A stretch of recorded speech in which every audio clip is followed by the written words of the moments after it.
మొన్న ఒక విధవ అంటాడు, ఆడవాళ్ళట మల్లెపూలు పెట్టుకుంటే ఆడవాళ్ళట బజారు వాళ్ళ. ఒరే మూర్ఖుడా, నీవు నిన్నగాక మొన్న సంకర జాతి విధవై జాతి సంక్రమణ చేసుకుని జాతి మారావు. నీవు జాతి మారావు. నీ తాత ముత్తాతలు, నీ అవ్వలు, మీ అవ్వ తల్లులు కూడా పూలు పెట్టుకున్నారా? వాళ్ళు కూడా బజారు వాళ్ళ.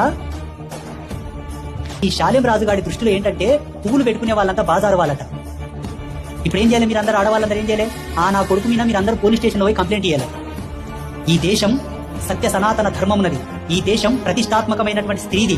ఈ దేశపు యొక్క స్త్రీ యొక్క అలంకారం చూడమనవన్నీ. తెలంగాణ తల్లి యొక్క స్టాచ్యూ చూడు, తెలుగు తల్లి యొక్క స్టాచ్యూ చూడు, భరతమాత స్టాచ్యూ చూడు. ఏ దేశం నుండి బతుకుతున్నావురా నువ్వు?